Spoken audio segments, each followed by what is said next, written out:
அல்லேலூயா. நன்றி தகப்பனே, நன்றியோடு துதிக்கிறோம் ஆண்டவரே. துதிகளின் மத்தியில் வாசம் செய்கிற தேவனே, நன்றியோடு துதிக்கிறோம் ஐயா, நன்றியோடு துதிக்கிறோம் ஆண்டவரே. அப்பா, எங்களுக்கு இந்த சாயங்கால வேலையில் ஆண்டவரே, அப்பா, நாங்கள் பெண்களாக இணைந்து ஆண்டவரே, ஒரு சிலராக இணைந்து இங்கே கூடி ஜெபிக்க முடியாத ஒரு கிருபை ஸ்லாக்கியத்தை இங்கே தந்திருக்கிறேன். நன்றி தகப்பனே, நன்றி தகப்பனே. அப்பா, நாங்கள் நிற்பதும் நிர்மூலமாகாமல் இருப்பதும் உடைய சுத்த கிருபை ஆண்டவரே. அப்பா, இந்த மட்டும் நாங்கள் நடத்தி வந்த தேவனே நன்றி அப்பா. இவ்வளவு நேரம் உடைய பிரசனம் எங்கள் மத்தியிலே அப்பா நீர் அசைவாடி கொண்டிருக்கிறீர். உடைய பிரசனம் எங்கள் ஒவ்வொருவரையும் தொட்டு கொண்டு நன்றி செலுத்திக்கிறோம். வேலையில் ஆண்டவரே அப்பா, வார்த்தை ஆண்டவரே, வார்த்தை ஆண்டவரே, நீங்கள் அடிமை மறைத்து ஆண்டவரே அப்பா வந்திருக்கிற ஒவ்வொரு பெண்களுக்கும் ஆண்டவரே அவங்களுக்கு ஏற்ற மன்னாவை தந்து நீங்கள் ஆசீர்வதித்து வழிநடத்த முடியாது ஜெபிக்கிறோம் ஆண்டவரே. அடிமை மறைத்து நீங்கள் இடைப்படுங்க. உடைய வல்லமுள்ள வார்த்தைகள் வெளிப்படட்டும். நீர் அப்படியே சேகத்துக்காக ஸ்தோத்திரம்.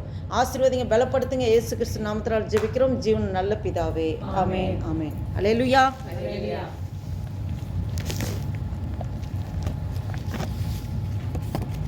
நன்றி உணர்வுள்ள இருதயம், அந்த ஒரு தலைப்பில் தான் நம்ம சின்னதாக தியானிக்க போகிறோம். நன்றி உணர்வுள்ள இருதயம். அப்போஸ்தலனாகிய பவுல் 1 தெசலோனிக்கேயர் 5ஆம் அதிகாரம் 18ஆம் வசனம் அதை வாசிங்க. எல்லாவற்றிலேயும் ஸ்தோத்திரம் செய்யுங்கள், அப்படி செய்வது கிறிஸ்து இயேசுவுக்குள் உங்களை குறித்து தேவனுடைய சித்தமாய் இருக்கிறது. ஆமென், அல்லேலூயா. எல்லாவற்றிலேயும் ஸ்தோத்திரம் செய்யுங்கள், அப்படி செய்வதே கிறிஸ்து இயேசுவுக்குள் உங்களை குறித்து தேவனுடைய சித்தமாக இருக்கிறது. ஆமென். அவருடைய திரு உள்ளம் எதுனா எல்லாவற்றிலேயும் நம்ம ஸ்தோத்திரம் செய்யணும், அதாவது நன்றி செலுத்தணும். எல்லாவற்றிலும் என்ன நடந்தாலும் நன்றி நன்றி நன்றி இருதயத்தோடு, அதுதான் ஆண்டவர் எதிர்பார்க்கிறார்.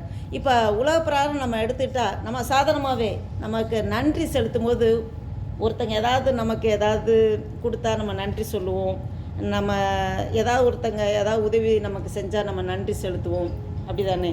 அப்போ எல்லாம் இப்போ கிஃப்ட்டு கொடுக்குறாங்க, இல்லை ஏதாவது பொருள் கொடுக்குறாங்க, இல்லை உதவி செய்கிறாங்க, ஏதாவது ஒரு ஹெல்ப் இக்கட்ட நேரத்தில் உதவி செய்யும்போது எல்லா விஷயத்திலும் நம்ம நன்றி செலுத்துவோம். இது நார்மலாக நம்ம செய்கிறது. இப்படி செய்கிறது நாளடைவில் எப்படி ஆகுது, இதுதான் ஆண்டோட காரியங்களுக்கும் அப்படியே செய்ய ஆரம்பிக்கிற மாதிரி ஒரு ரெகுலர் ஹேபிட் ஆயிடுது. நல்லது பண்ணால் ஆண்டவருக்கு நன்றி அப்படின்னு செலுத்துகிற இருதயத்தில் ஆழத்துலேருந்து, கல்யாணம் நல்லபடியாக நடக்குதா நன்றி, நல்ல ஒரு பிள்ளை செல்வம் கிடைக்குதா நன்றி, ஒரு வேலைக்காக ஜெபம் வேலை கிடச்சிச்சா நன்றி, ஏதோ ஒரு காரியங்களுக்காக தேவைக்காக ஜெபம் அது கிடச்சிச்சா நன்றி, நன்றியோடு சந்தோஷமாக. ஆனால் நம்ம நினைக்கிறதுக்கு மாறாக நடக்கும்போது நம்ம ஆண்டவருக்கு நன்றி செலுத்துகிறோமா? ஆண்டவருக்கு நம்ம இருதயத்தின் ஆழத்துலேருந்து நன்றி செலுத்துகிறோமா? இப்போ வியாதி வருது, நம்ம நன்றி செலுத்துகிறோமா? ஏன் ஆண்டவரே இதை அனுபவிச்சிங்கன்னு நம்ம கொஸ்டின் கேட்குற மாதிரி சில டைம் நம்மளுடைய சுபாவங்கள் அப்படி மாறுது. இல்லைனா ஏதாவது ஒரு தடைப்பட்ட காரியங்கள், ஒரு காரியம் நடக்கணும், அதுக்காக காத்துட்ருக்கோம், அது தடையாயிருது. அதுக்கு நன்றி இயேசுவே அப்படின்னு நம்மளால் சொல்ல முடியுதா? அப்போ அந்த தடைப்பட்ட காரியங்களுக்கு நம்ம என்ன சொல்கிறோம், ஏன் ஆண்டவரே இப்படி நடக்குது, நான் நல்லா தானே இது பண்ணேன், நான் இப்படி நம்ம ஒரு போராட்டம் ஆண்டுகிட்ட. சில பேர் என்ன பண்ணுவோம், மௌனமாயிடுவோம். சொல்லப்போனால் இன்னும் ஆண்டவரோட போராடி, நான் ஜெபிக்க மாட்டேன், வேதத்தை வாசிக்க மாட்டேன், சர்ச்சுக்கு போக மாட்டேன் அப்படின்னு ஆண்டவரோட நம்ம இது பண்ணுற மாதிரி, கோச்சிக்கிற மாதிரி அப்படிலாம். அது என்னென்னா உலக பிரகாரம் உள்ள மனிதர்கள்கிட்ட நம்ம நன்றி செலுத்தும் போது, நல்லது கிடைக்கும் போது போடும்போது நன்றி நன்றின்னு சொல்லி, கடவுள்கிட்டையும் ஒரு நல்ல காரியம் ஆண்டவர்கிட்ட கேட்டது செஞ்சுட்டு நடந்துச்சுன்னா நன்றின்னு சொல்லிட்டு, ஒரு தீமையான காரியங்களோ வேதனைகளோ துக்கமோ துன்பமோ ஒரு பிரச்சனையோ போராட்டமோ வரும்போது அதுக்கு நன்றி சொல்ல மாட்டோம். அதோட புலம்புவோம், இது இப்படியா அப்படின்னு புலம்புவோம். அது ஆண்டவர் அதை அனுமதிக்கலை. எந்த சூழ்நிலை எல்லாவற்றிலையும் ஸ்தோத்திரம் செய்யுங்கள், அப்படி செய்வதே கிறிஸ்து இயேசுக்குள் உங்களை குறித்து தேவனுடைய சித்தமாக இருக்கிறதுன்னு ஆண்டவர் சொல்லியிருக்கிறார்.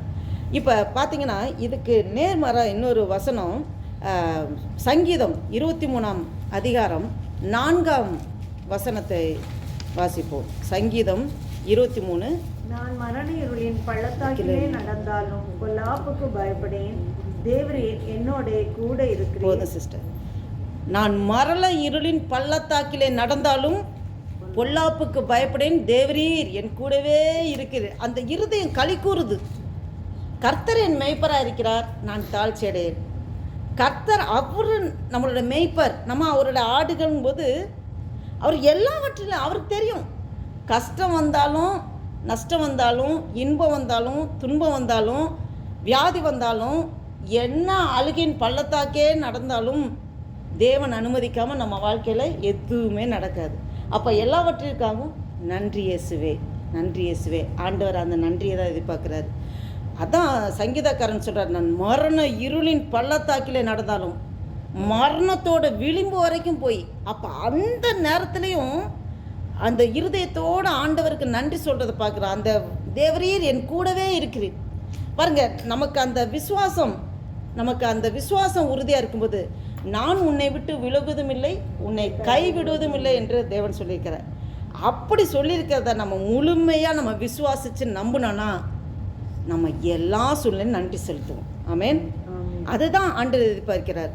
நம்ம எல்லா சூழ்நிலையும் நன்றி, துன்பங்களோ இன்பங்களோ கஷ்டமோ நஷ்டமோ என்ன வந்தாலும் சரி, ஆண்டர்கிட்ட முழுமையாக சேரணும்னா என்ன நடந்தால் ஆண்டர்கிட்ட முழுமையாக சேருவோம். முழுமையாக, அதாவது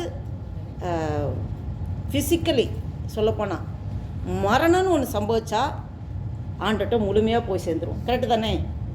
அப்போ அந்த மரணங்கிறது பாருங்கள், அந்த இது சொல்லும்போது நமக்கு அதை ஏற்றுக்க மனசு இருக்காது. மரணம்னா நமக்கு ஒரு மாதிரி இதாக இருக்கும். அப்போ ஆனால் மரணத்தில் ஆண்டவர் நிறையா காரியங்களை கற்றுக் கொடுக்குறாரு. ஒருத்தங்க நல்ல சந்தோஷமான காரியங்கள் நடக்கும்போது ஒரு துக்க வீட்டுக்கு போ, மரணம் நடந்த வீட்டுக்கு போ, நீங்கள் கற்றுக்கொள்ளுங்க. அப்போ மற்றவங்களோட மரணம் நமக்கு கற்றுக் கொடுக்கும் அநேக காரியங்களை. ஏன்னா நம்மளோட மரணம் நம்மளை கற்றுக் கொடுக்காது, ஏன்னா நம்ம மறித்து போயிடுவோம். அப்போ மரணத்தில் அநேக காரியங்கள் ஆண்டவர் கற்றுக் கொடுப்பார். அப்போ அந்த இப்போ நம்ம கூட இப்படி ஆண்டவர் ஆட்களை கொடுத்துருக்காங்க, ஃப்ரெண்ட்ஸ் கொடுத்துருக்காங்க, அக்கா தங்கைகளை கொடுத்துருக்காங்க, இன்னும் குடும்பத்தில் உறவுகளை கொடுத்துருக்காங்க, சொந்த பந்தங்களை கொடுத்துருக்காங்க. எல்லாவற்றிற்காகவும் நன்றி இயேசுவே. ஏன்னா நம்ம யாரையாவது பகைச்சிக்கிட்டு 4 பேர் நமக்கு வேணும், மரித்தா கூட 4 பேர் தூக்கிட்டு போகிறதுக்கு வேணும். இப்போ இந்த இடத்துல மரணம் சம்பவிச்சு அப்படியே செத்து போய் யாருமே தூக்காமல் இருந்தால் அங்கே புழு பிடிச்சி நாரி ஒன்றும் இல்லாமல் ஆயிடும். அப்போ நம்ம பழகிற இடத்துலையும் எல்லாரோடவும் நன்றி ஐக்கியத்தோடு இருக்கணும். தேவன்கிட்ட மட்டும் நன்றி உணர்வோட, தேவன்கிட்ட மட்டும் ஐக்கியத்தோட அன்போட அந்த உறவில் ஸ்ட்ராங்காக இருந்துட்டு நம்மளோட பழகிறவங்ககிட்ட, அது குடும்ப உறவாக இருக்கலாம், வேலை ஸ்தலத்தில் இருக்கிற நம்மளோட பழகிறவங்களாக இருக்கலாம், தெரிந்தவர்கள் தெரியாதவர்கள், அறிமுகமுள்ளவர்கள் எல்லாட்டையும் அந்த நன்றி உள்ள இருதயத்தோடு இருக்கணும்னு ஆண்டவர் எதிர்பார்க்கிறார். ஆமேன். பாருங்கள், இதில் நம்ம பழைய ஏற்பாட்டில் பார்த்தீங்கன்னா உபாகமம் 8ஆம் அதிகாரம் அந்த 1, 2, 3 அந்த வசனங்கள் அப்படியே நம்ம வாசிப்போம். உபாகமம், நீங்கள் பிழைத்து பெருகி கர்த்தர் உங்கள் பிதாக்களுக்கு ஆணையிட்டு கொடுத்த தேசத்திலே பிரவேசித்து அதை சுதந்திரிக்கும்படி நான் இன்று உங்களுக்கு விதிக்கிற எல்லா கட்டளைகளின் படியும் செய்ய சமாதானமாய் இருப்பீர்களாக. தேவனாகிய கர்த்தர் உன்னை சிறுமைப்படுத்தும்படிக்கும் நம்முடைய கட்டளைகளை நீ கை கொள்ள மாட்டாயோ என்று அவர் உன்னை சோதித்து உன் இருதயத்தில் உள்ளதை நீ அறியும் படிக்கும் உன்னை இந்த 40 வருஷம் அளவும் வனாந்திரத்திலே நடத்தி வந்த எல்லா வழியையும் நினைப்பார். அது வரைக்கும் இருக்கு. இப்போ பார்த்தீங்கன்னா ஆண்டவர் நடத்தி வந்த வழிகளை நம்ம நினச்சி பார்க்கணும். ஆமேன். நம்ம பிறந்திருந்து இந்த நாள் வரை ஆண்டவர் எவ்வளோ கரம் பிடிச்சு நம்மளை நடத்தி வந்திருக்கார். இன்பத்திலையும் துன்பத்திலையும் எவ்வளோ காரியங்கள் நம்ம நினைக்கணும்னு சொல்கிறாரு. நினைப்பாயாக, நான் உன்னை நடத்திட்டு வந்த பாதைகளை நீங்கள் நினச்சி பாருங்கன்றாரு. நினச்சி பார்க்கும்போது இருதயத்தின் ஆழத்திலிருந்து நம்ம நன்றி செலுத்துவோம். நம்ம என்ன நினைப்போம்னா, இப்போ ப்ரெசண்ட்டு சூழ்நிலை விட்டுருவோம், பாஸ்டையும் விட்டுருவோம், எதிர்காலம் எப்படி இருக்குமோ, ஐயோ என்ன செய்ய போகிறோமோ, இதை இப்படி சம்பவிச்சா என்ன ஆகுமோன்னு எதிர்காலத்தை நினச்சி ப்ரெசண்ட்டாக இருக்கிற ஆண்டவர் நடத்தி வர்றதே மறந்துடுவோம். முந்தின பழைய நாட்களில் ஆண்டவர் கடந்த நாட்களில் நம்மளை நடத்தி வந்த விதத்தையும் மறந்துடுவோம். எதையுமே நம்ம மறக்கக்கூடாது. அதான் ஆதியில் நீ வச்சிருக்க அன்பை விட்டுட்டான்னு சொல்லி வெளிப்படுத்தும் விசேஷத்தில் அந்த எபேசு சபைக்கு சொல்லுவார். அப்போ ஆதியில் ஆண்டவரோடு இருக்க அன்பு, ஆதியில் ஆண்டவரோடு இருக்கிற ஐக்கியம், ஆண்டவர் நம்மளை நடத்தி வந்த விதம், நம்மளை தாயின் கர்ப்பத்தில் உருவாகும்னே நம்மளை முன்குறிச்சிருக்காரு, அழைச்சிருக்காரு, வேறு பிரிச்சிருக்காரு. இங்கே வந்திருக்க ஒவ்வொரு குறித்தும் ஒவ்வொரு திட்டம் தீர்மானம் வச்சிருக்கிறாரு. ஆமேன். நம்ம ஒவ்வொருவரையும் விசேஷித்த பாத்திரமா வச்சிருக்காரு. அப்போ எத்தனை பேத்துக்கு இந்த ரட்சிப்பின் அனுபவம் கிடைக்கல? கரெக்டு தானே? இப்போ நமக்கு வெளியேற பெற்ற இந்த ரட்சிப்பின் அனுபவம் கிடைச்சிருக்கு. ஆனால் எத்தனையோ பேத்துக்கு அந்த ஒரு பாக்கியமே கிடைக்கல. பாருங்க, அந்த கல் விக்கிரகத்தை அது தெய்வம் நினச்சி அதுக்கு உண்மையாக தங்களை அப்படியே அர்ப்பணிக்கிறாங்க. இன்னும் சொல்லப்போனால் நம்ம ஜீவனில் தேவன் தெரிஞ்சு சாஷ்டாங்கமாக விழுந்து வணங்கிறது கூட அப்படியே ஷையாகும். கையை மட்டும் கையை இப்படி தூக்கி கூட அல்லேலூயா சொல்கிறது, கையை தூக்க மாட்டோம், நமக்கு வராது. ஆனால் அவங்க நெடுஞ்சான்னு விழுந்து அங்கே பிரதட்சணை பண்ணுவாங்க, அக்கினி சட்டியை தூக்குவாங்க, அக்கினியில் நடப்பாங்க, தங்களையே ஜீவ பலியாக ஒப்பு கொடுப்பாங்க. ஆனால் அந்த பக்தியெல்லாம் விருதாக போகுது. நம்ம ஜீவனில் தேவனை அறிஞ்சிருக்கிறோம். அப்போ ஆண்டவர் நம்மக்கிட்ட அப்படிப்பட்ட ஒரு இதை எதிர்பார்க்குறாரு. ஜீவ பலியா என் மகன் ஜீவ பலியாக ஒப்பு கொடுக்கணும், முழுமையாக அர்ப்பணிக்கணும். அதுதான் ஆண்டவர் எதிர்பார்க்குறாரு. எல்லாவற்றிலையும் நம்ம குறை சொல்லிக்கிட்டு குற்றம் சொல்லிக்கிட்டு இது சரியில்லை ஒன்று, நம்ம குறைகள் சொல்வதை நம்ம ஸ்டாப் பண்ணணும். ஆமேன். என்கிட்ட இல்லைன்னா வாயிலேருந்து வரக்கூடாது. ஆண்டவர் என்னை நிறைவாக நடத்தியிருக்கிறார். என்னை இதுவரைக்கும் நடத்தின தேவன் இனிமேல் நடத்துவார். நம்மளை அழைத்து வந்தவர் ஜீவனில் தேவன். கரெக்ட் தானே? எங்கேருந்து அழைச்சிட்டு வந்திருக்காரு? பரலோகத்திலேருந்து இங்கே நம்மளை அம்பாசிடராக நம்மளை அனுப்பிச்சி வச்சிருக்காரு. நம்மளை அனுப்பப்பட்டவர்கள். அல்லேலூயா. அந்த ஆவிக்குரிய சிந்தனையோட தான் நம்ம இருக்கணும். நம்ம இந்த உலக காரியங்களை நமக்குன்னு ஒரு சின்ன ஒரு சர்க்கிள் போட்டுக்கிறோம். நமக்கு ஒரு குடும்பம், பிள்ளைங்க, வேலை ஸ்தலம், 4 பேர் ஃப்ரெண்ட்ஸு, அப்புறம் சர்ச்சில் கொஞ்சம் பேர், இதுதான் நம்ம சர்க்கிள், ஷார்ட் சர்க்கிள். அப்புறம் தேசத்துக்காக ஏதாவது சம்பவங்கள் நடக்கும்போது அதுக்காக ஜெபம்னு இது பண்ணும். இந்த ஷார்ட் சர்க்கிள் கிடையாது. பரலோகத்திலேருந்து ஆண்டவர் என்னுடைய சித்தத்தை நீ நிறைவேற்றும் மகளே அப்படின்னு சொல்லி அனுப்பிச்சிருக்கிறாரு. அல்லேலூயா. நம்மளாம் அனுப்பப்பட்டவர்கள், அம்பாசிடர்ஸ். அப்போ அந்த இதை உணர்ந்து நம்ம வீறு கொண்டு எழும்பணும். மாமிசம் பலவீனம் உள்ளது, ஆனால் அதை பேசக்கூடாது. ஆவிய உற்சாகம் உள்ளது. ஆமேன். அப்போ உற்சாகத்தின் ஆவி, நம்ம ஆவி உற்சாகம் உள்ளதுன்னா நம்ம எப்போ ஆண்டவர் ஏற்றுக்கொண்டோமோ நம்மளோட ஆவியும் ஆண்டவர் ஆவியும் ஒன்றா இணைஞ்சிருக்கு. அல்லேலூயா. நம்ம அந்த ஒரு ப்ரெசன்ஸில் ஆண்டவரே நன்றி தகப்பனே, நன்றி தகப்பனேன்னு சொல்லி ஆண்டவருக்கு நன்றி இருதயத்தோடு எப்பொழுதும் துதிக்கணும், ஸ்தோத்தரிக்கணும். நம்மளோட பழகிறவங்களுக்கு நம்ம ஒரு உற்சாகத்தின் வார்த்தையை சொல்லணும், ஆண்டவரை பற்றி சொல்லணும். நமக்குள்ள கிறிஸ்து இருக்கிறத அவங்க பார்க்கும்படியா கிறிஸ்துவின் அன்பை வெளிப்படுத்தணும். ஆமேன். அப்போ அந்த நன்றி இருதயம் அப்போ நினைப்பாயாக. 40 வருஷம் உன்னை நடத்திட்டு வந்தேன்னா நீ நினச்சி பார்த்தியா? இன்னும் சொல்கிறாரு பாருங்க, அந்த 40 வருஷம் 4வது வசனத்தை பார்த்தீங்கன்னா, 40 வருஷமும் உன் மேலிருந்த வஸ்திரம் பழையதாய் போகவும் இல்லை, உன் கால் வீங்கவும் இல்லை. பாருங்க, கொஞ்சம் நினச்சி பாருங்க. 40 வருஷம் நம்ம ஒரு 1 வருஷம் 2 வருஷம்னா வளர்ச்சி இருக்கும், ட்ரெஸ்ஸு பத்தாமல் போயிடும். நம்ம இங்கே பிடிக்குது அங்கே பிடிக்குதுன்னு ட்ரெஸ்ஸு வேறு ஸ்டிச்சு இது பண்ணுவோம். அவங்க கடைக்கு போய் ஜவுளி கடையே அங்கே கிடையாது இல்லையா? அவங்க வனாந்திரம், கடைகளும் கிடையாது, ஒன்றும் கிடையாது. அவங்க எப்படி கொஞ்சம் யோசிச்சு பாருங்கள். ட்ரெஸ்ஸு பழசம் போல் கால் வீங்கவும் இல்லை, நடக்கிறாங்க. 40 வருஷம் அந்த வனாந்திரத்தில் அலைஞ்சு திரிஞ்சாங்கன்னா, இது கற்பனை பண்ணி உட்காந்து நம்ம தியானித்து பார்த்தோன்னா ஆண்டவர் நடத்தி வந்த விதம் அனாதி. அப்போ அவங்களுக்கு தானே அப்படி நடத்தினாங்க, நமக்கு எங்கே அப்படின்னு நம்ம சொல்லவே கூடாது. நம்மளை அதுக்கும் மேன்மையாக நடத்திட்டு இருக்கார். அல்லேலூயா. உலகத்தில் இருப்பனை காட்டிலும் நமக்குள் இருக்கிற பெரியவர். அவர் என்ன சொல்கிறாரு? நான் உங்களுக்குள்ளே தான் வாசம் செய்கிறேன்னு சொல்லிக்கிறார். அல்லேலூயா. அப்போ ஆண்டவர் இன்னும் ஆவியானவர் நம்ம சரீரம் தான் ஆவியான தங்குகிற ஆலயம். அப்போ நம்ம ஒவ்வொருத்தரும் நடமாடும் சர்ச். அல்லேலூயா. அப்போ சர்ச்சுக்கு வரும்போது பயபக்தியாக ப்ரெசன்ஸ், ஆண்டோடைய பிரசன்னம் இங்கே இருக்குது அப்படின்னு நம்ம அந்த கான்செப்டில் வர்றது நல்லது. ஆனால் நம்மளே சர்ச். அப்போ நம்மளுடைய சிந்தைகள், செயல்கள், எண்ணங்கள் எல்லாமே எப்போதும் ப்ரெசன்ஸில் அப்படியே பரிசுத்தமாக இருக்கணும். ஆமென். பரிசுத்தாவின தங்குகிற ஆலயம். ஆண்டவரே நன்றி தகப்பனே, நீங்கள் எனக்குள்ளே தான் இருக்கீங்க. என்னோட சிந்தை அல்லாண்டவரே, உம்முடைய சிந்தை, இந்த பிரெயின் என்னோட திங்கிங்லாம் ஒன்றும் இல்லாண்டவரே, உம்முடைய திங்கிங், என்னுடைய செயல்பாடு ஒன்றும் இல்லாண்டவரே, உம்முடையது. நம்முடைய ஆசைகள், எண்ணங்கள், இச்சைகள்லாம் சிலுவையில் அறைந்தாயிற்று. ஆமென். அப்போ நம்ம என்னைக்கோ ஆண்டவரோட சிலுவையில் அறையப்பட்டாயிற்று. அல்லேலூயா. அப்போ நம்ம ஒன்றுமே, நம்ம செத்துட்டோம், என்னைக்கோ செத்துட்டோம். நம்ம இப்போ ஜீவனோடு இருப்பது, எடுத்துக்கொள்ளுங்கள், கலாத்தியர் 2ஆம் அதிகாரம் 20ஆம் வசனம். கிறிஸ்துவுடனே கூட சிலுவையில் அறையப்பட்டேன், ஆயினும் பிழைத்திருக்கிறேன். இனி நான் அல்ல, கிறிஸ்துவே எனக்குள் பிழைத்திருக்கிறார். இப்போது நான் மாமிசத்தில் பிழைத்திருக்கிறதோ, என்னில் அன்பு கூர்ந்து எனக்காக தம்மை தாமே ஒப்பு கொடுத்த தேவனுடைய குமாரனை பற்றும் விசுவாசத்தினாலே பிழைத்திருக்கிறேன். ஆமென். அல்லேலூயா. பைபிள் படிக்கும்போது ஒவ்வொரு வசனத்தை படிச்சுட்டு ஆண்டவரே உமக்கு நன்றி, அப்படியே துள்ளி குதிச்சு ஆர்ப்பரிக்கணும். அல்லேலூயா. இதுதான் ஆண்டவர் எதிர்பார்க்கிறார். நன்றி, நன்றி உள்ளோம். நம்ம ஒரு சின்ன சின்ன விஷயத்துக்கெல்லாம் புலம்பிட்டு கை வலிக்குது, கால் வலிக்குது, என்னை பலப்படுத்துகிற கிறிஸ்துவினாலே எல்லாவற்றையும் செய்ய எனக்கு பலன் உண்டுன்னா, எல்லாவற்றையும் தான், எல்லாவற்றையும் அப்போ உன்னத பலத்தினால ஆண்டவர் நிரப்புவார். ஆமென்.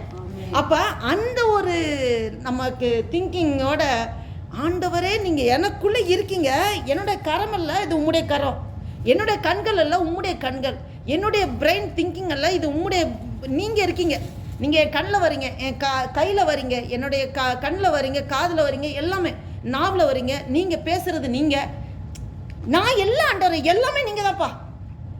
அப்படிங்கும்போது நமக்கு புலம்பணுன்னு அவசியம் இல்லை, குறை சொல்லணும்னு அவசியம் இல்லை, மற்றவங்களை குற்றப்படுத்தணும் அவசியம் இல்லை. ஏன்னா ஒவ்வொருக்குள்ளும் தேவன் இருக்கிறார், ஒவ்வொருக்குள்ளும் தேவன் இருக்கிறார், எனக்குள்ளே இருக்கிறார்.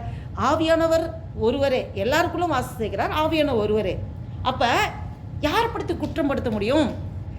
தேவ சாயலின்படி ஒவ்வொருத்தரையும் உருவாக்கி வச்சிருக்கிறார். அவர் சொல்கிறார், தமது சாயத்தின்படி, தமது ரூபத்தின்படி ஆண்டவர் உண்டாக்கி வச்சிருக்கிறார். அந்த ஒரு சாயல் ரூபம் எப்போ அழிக்கப்பட்டு போச்சு?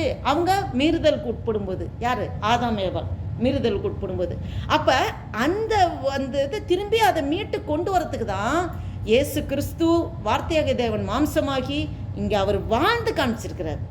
மனுஷனாக எப்படி வாழணும் அப்படின்னு அவர் வாழ்ந்து காமிச்சு சிலுவையில் வெற்றி சிறந்தார். அப்போ அவரோட வழியில் நடக்கிறதுக்கு முழுசாக அர்ப்பணித்தவங்க எல்லாருமே அந்த ஆதாம் ஏவாளை முதல்ல எப்படி படைச்சாரோ, எப்படி தேவ பிரசன்னத்தில் படைச்சாரோ, அந்த ஒரு ரீதியில் நம்ம எல்லாரையும் ஆண்டவர் இப்போ அப்படி வச்சிருக்காரு. அல்லேலூயா. அப்போ ஆண்டவருக்கு எப்படி நம்ம நன்றி செலுத்தணும்? அப்போ அப்படி இருக்கும்போது பிசாசு நம்மளை பார்த்து நடுங்குவான். ஆமென். பிசாசு நம்மளை அப்போ ஆண்டவர் நமக்கு அந்த அத்தாரிட்டி பவரை கொடுத்துருக்கிறாரு.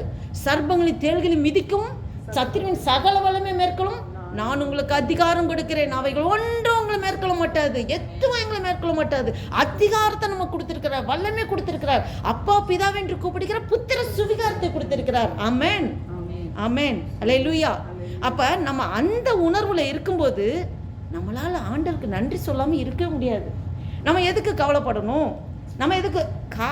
காக்கை குஞ்சுகளை போஷிக்கிற தேவன், காட்டு புஷ்பங்களுக்கு இவ்வளவா உடுத்து வைக்கிற தேவன், நான் உங்களை உடுத்து வைக்க மாட்டேன்னா நீங்கள் விசேஷத்தை பாத்திரமா இருக்கீங்களே, நான் செய்ய மாட்டேன்னா நான் சொல்கிறார். ஆமென். பாருங்க, நான் ப்ரிப்பேர் பண்ணது இது ரிலேட்டடாக வேற வசனம். ஆவியானவர் இப்போ வேற மாதிரி நடத்தி கொண்டு போயிட்டு நான் இன்னுமே பார்க்கல. ஸ்தோத்திரம், அல்லேலூயா. கர்த்தர் நல்லவர், அவர் கிருபை என்றும் உள்ளது. அப்போ நம்ம யாருன்னு நம்ம தெரிஞ்சு கொள்ளணும். நம்ம யார்? நமக்குள்ளே இருக்கிறவர் பெரியவர், அதை பார்க்கணும். கிறிஸ்துவை பார்த்து நம்ம ஓடும்போது நம்ம வலதுபுறம் இடதுபுறம் சாய மாட்டோம். பாவம் செய்யக்கூடாது, நம்ம கரெக்டாக நடக்கணும்னு நடந்துட்டு போனோன்னா பாவம் செய்வோம், விழுந்து தான் போவோம், ஸ்லிப்பாகும். ஆனால் நம்ம கிறிஸ்துவை பார்த்துட்டு ஓடினா நமக்கு கொடுக்கப்பட்ட ஓட்டத்திலே பொறுமையாய் ஓடி அந்த ஜீவ கிரீடத்தை பெற்றுக்கொள்வோம். ஆமென். அப்போ ஆண்டவருக்கு அந்த நன்றி உணர்வோட பாருங்கள். இன்னொன்று, நம்ம ஒரு காரியம் நடக்கலை, அதுக்காக ஆண்டவரே இது செய்யுங்க அப்பா ஸ்தோத்திரம், இது நடத்தின ஆண்டவரே அப்படின்னு நம்ம வேண்டுதல் வைக்கிறதுக்கு முன்னாடி இது செய்து கொடுத்ததுக்காக நன்றி இயேசுன்னு சொல்லி பாருங்க. ஒரு காரியம் நடக்கவே இல்லை. இப்போ ஒருத்தங்களுக்கு ஜாப் வேணும், ஆண்டவரே வேலை தாங்கப்பா வேலை தாங்கப்பான்னு ஜெபிக்கிறத விட்டுட்டு ஆண்டவரே அப்பா எங்களுக்கு நல்ல வேலையை கொடுத்து ஆசீர்வச்சிருக்கிறீ ஸ்தோத்திரம் ஆண்டவரே நன்றி அப்பா அப்படின்னு சொல்லி பாருங்க. பிசாசு வெட்கப்பட்டு போவான். பிசாசுக்கு என்ன, ஆண்டவருக்கு நன்றி செலுத்தக்கூடாது. நம்ம வாயிலேருந்து துதி செலுத்தக்கூடாது, ஸ்தோத்திரம் செலுத்தக்கூடாது. நம்ம ஆண்டவர்கிட்ட கொஸ்டின் கேட்கணும், குறை சொல்லணும், புலம்பணும். இதுதான் பிசாசு எதிர்பார்க்குறான். கண்ணீர் விட்டு அழுதுட்டு ஒரு மூலையில் உட்காந்துருக்கணும். இதுதான் பிசாசு எதிர்பார்க்குறான். அப்போ பிசாசுக்கு இடம் கொடுக்கலாமா? கொடுக்கக்கூடாது. அப்போ என்ன நடந்தாலும் ஆண்டவரே நன்றிப்பா, அந்த காரியம் நடக்கவே இல்லை, நன்றி செலுத்தணும். இது பாருங்க, ஏசப்பா கூட ஒரு இடத்துல பண்ணியிருப்பார். லாசரு கல்லறையில் இருப்பாப்புல. அப்போ கல்லறை விட்டு வெளியில் இது பண்ண அவர் ஒரு ஜெபம் பண்ணுவார் பாருங்க. யோவானில் 12 எடுத்தவங்க வாசிங்க. அந்த லாசருவே வெளியே வான்னு சொல்கிறதுக்கு முன்னாடி அவர் ஒரு சின்ன ஒரு ஜெபம் பண்ணுவார்.